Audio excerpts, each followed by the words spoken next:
3 weeks after a heart transplant saved her life, Dara Vance received a letter through the donor registry. Anonymous, allowed, routine. Except this one said, "His name doesn't matter. He wanted you to live. He was sorry for everything he ever did." Sorry to whom? For what? And then the fragments started. A tune from a music box, the smell of rain on asphalt, a man's voice saying, I have to fix this. Memories that weren't hers, or so she thought. The truth is worse and stranger. They were hers. Buried 9 years since the night a hit-and-run driver killed her fiancé and erased himself from the earth. She spent a decade praying they'd find that driver. They never did. They didn't have to. By the end of this story, she'll learn what the transplant file hid from everyone. The driver was found. He arrived right on schedule. And now his heart beats in her chest. Dara Vance was 34, a botanical illustrator from Portland. A woman who drew leaves for a living because leaves, unlike people, stay where you put them. She'd been that way for 9 years, since the rainy November night that cut her life in half.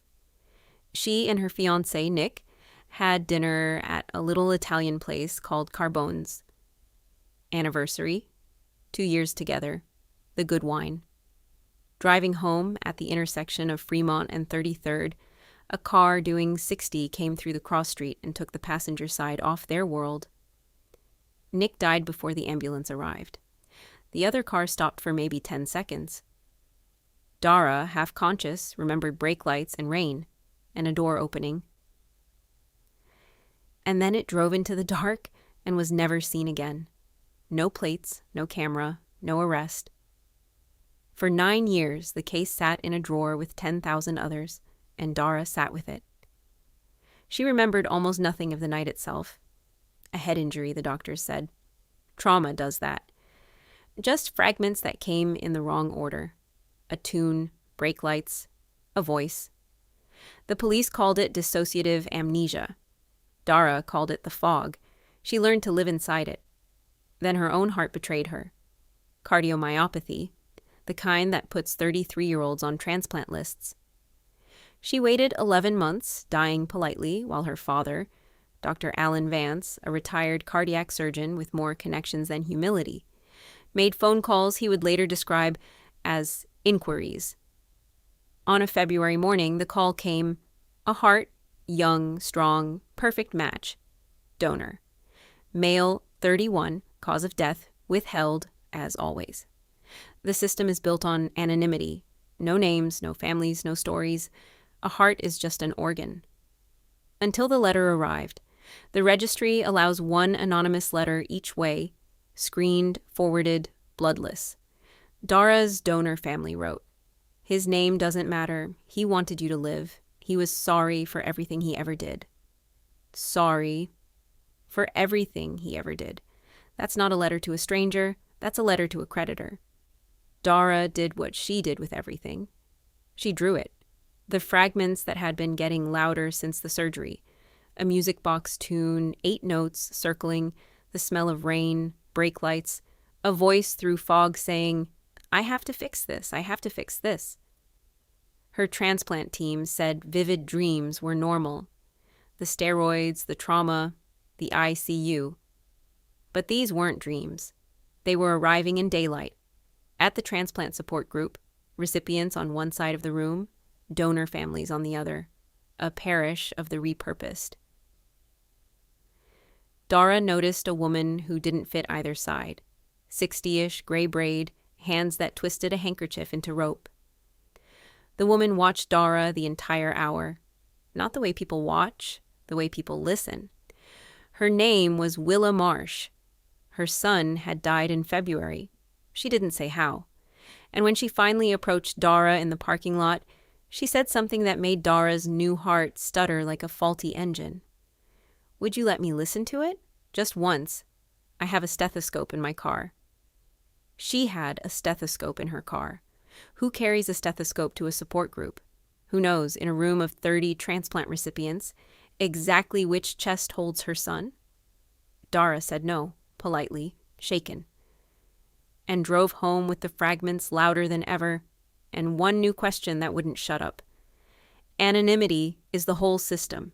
So how did this woman know? Dara pulled 3 threads, and each one came up with a different monster. Thread 1, her father.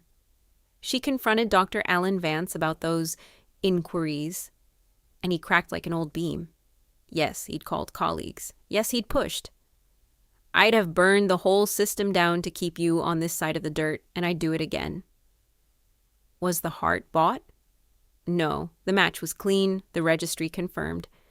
But for 2 weeks, Dara lived in the suspicion that her survival was a receipt, and the family rupture was real either way. His weakness was love as rule-breaking. Hold it, it matters at the end. Thread 2, the donor himself. If he was sorry for everything, maybe that everything was criminal. Dara searched deaths of men, 31 February, Oregon.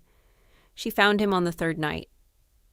And the obituary was 4 lines long, the kind families write when the truth is unspeakable.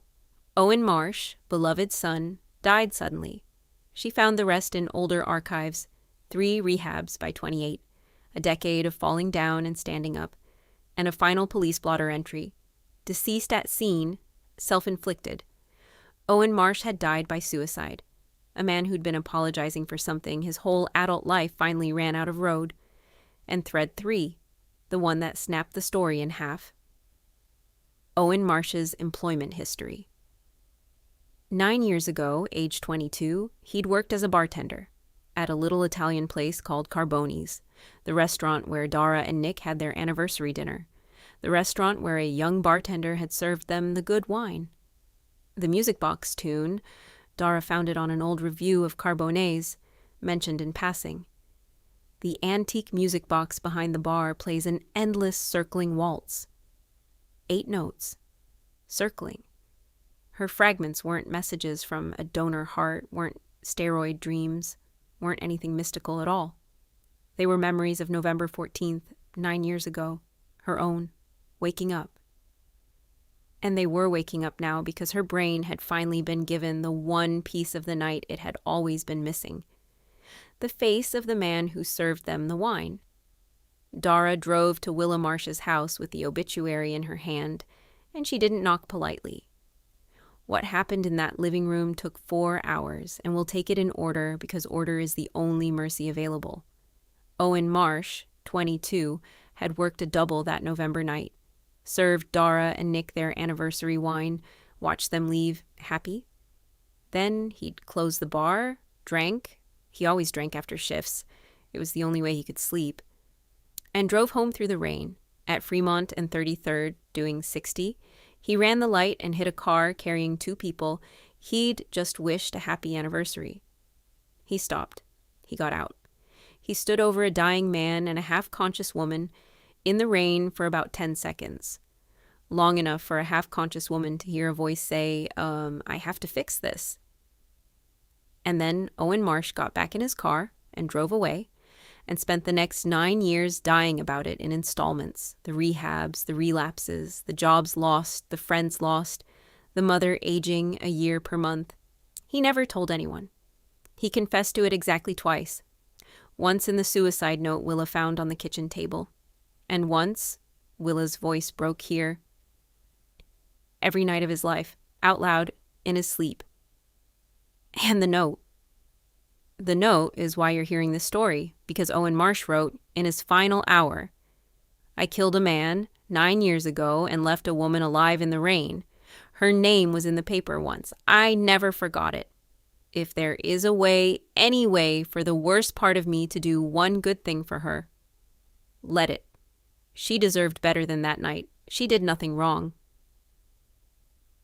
Willa hadn't known who received the heart.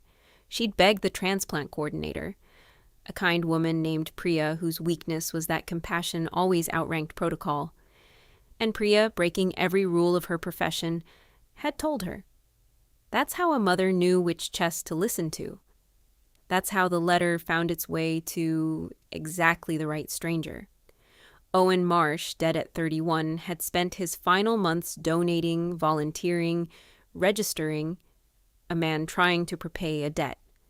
And the matching algorithm, blind and mechanical and somehow more precise than any priest, had put his heart into the one woman in the world he owed.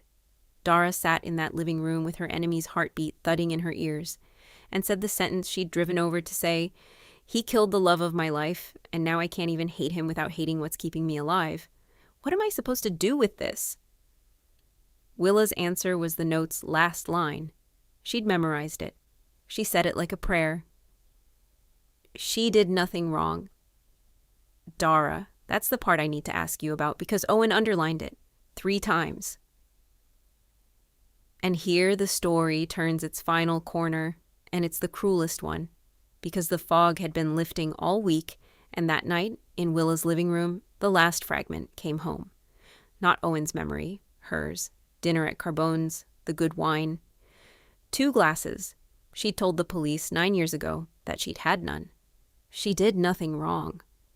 But she had done something. 2 glasses of wine in the driver's seat because Nick had worked a double, and she'd said, I'm fine. And at Fremont and 33rd, she remembered it now, the whole of it, the way trauma finally surrenders. She'd entered the intersection on a yellow that was already red. Owen ran the light, drunk, and so did she, barely not sober. 2 people broke the same law at the same intersection, and only one of them paid for it, because only one of them stopped, looked at what they'd done together and ran. The police never tested her blood. She was the victim, the survivor, the girl in the rain. Nobody tests the girl in the rain. Owen had seen her sway at the restaurant. Owen had poured the wine himself. Owen knew. And in his suicide note, with one underlined sentence, he took the whole night onto his own shoulders and erased her from it forever. She did nothing wrong. A dead man had used his last words to protect the woman whose life he'd destroyed from the truth about herself. Dara drove home at 3 a.m. and sat in the car until sunrise, with the enemy's heart and her own sin beating together in the same chest, and understood that forgiveness was no longer the question. The question was whether she would let Owen Marsh die carrying both of them, or finally pick up her half. She picked it up, and she carried it to the hardest room in America, the living room of Nick's parents, who had spent 9 years lighting candles against a monster with no face. She told them everything. Owen's name, Owen's heart, where it was, what it was doing at that very moment, and her own 2 glasses of wine, her own red light 9 years buried. She didn't ask for absolution. She laid it on the table like evidence, which is what it was. Nick's mother, Carol, a woman who had aged in dog years since that November, did not absolve her. She said, I need time, which is the honest answer and the only one this story will give her. But then Dara did the second hard thing. She told Carol that Owen's mother existed and was also alone with all of it, and the meeting happened because 2 women decided it should on a Tuesday in a church basement with Dara in the middle like a border crossing. Carol, your son killed my son. Willa, I know. I've known every day for 9 years. I buried the note with him, and I've been dying with the secret ever since. Carol, is his heart really... She couldn't finish. Willa, yes, it's the apology he couldn't say. It's the only part of him that ever did right by your family. There was no hug. Let's not lie about this room. But Carol, before she left, looked at Dara for a long moment and said the sentence that let Dara start living in her own body again.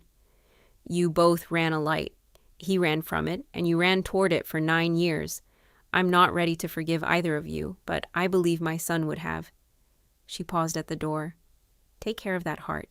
It's the only part of this whole nightmare that chose the right side. Aftermath, briefly, because aftermath is where the truth lives.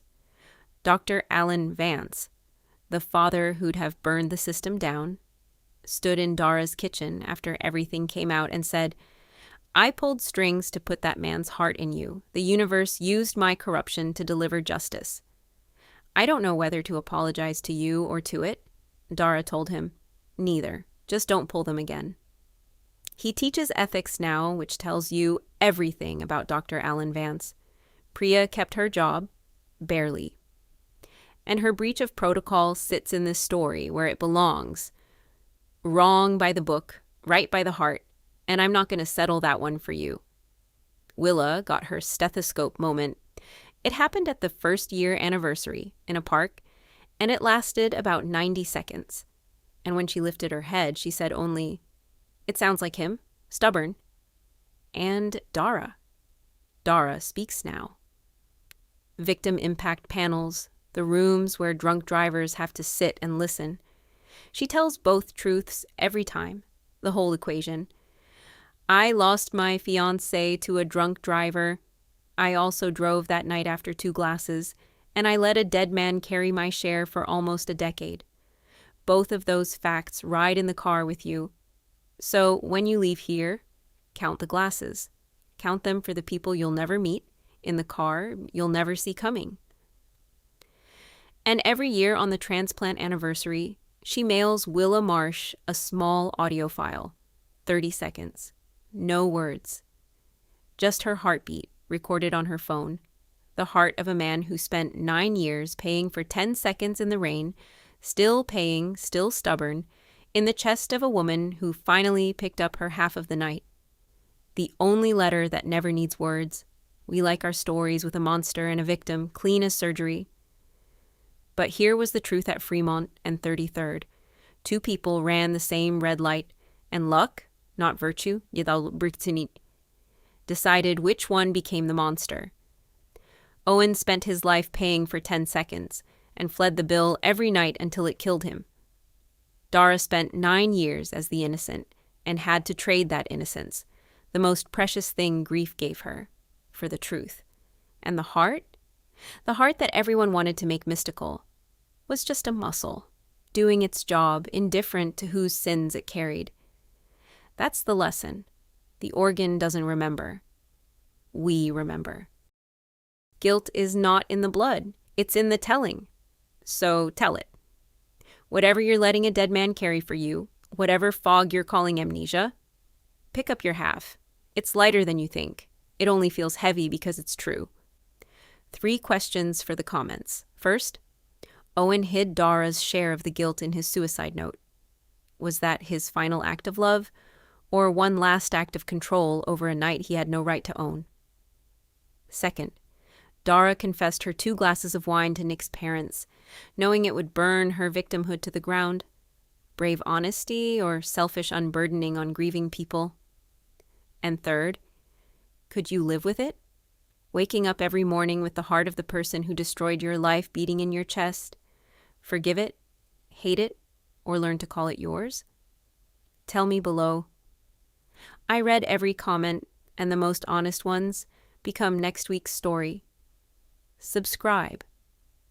Next week, a man adopts his late brother's parrot, and the bird keeps screaming one phrase at 3 a.m. in the voice of a woman the police have been looking for since 1998.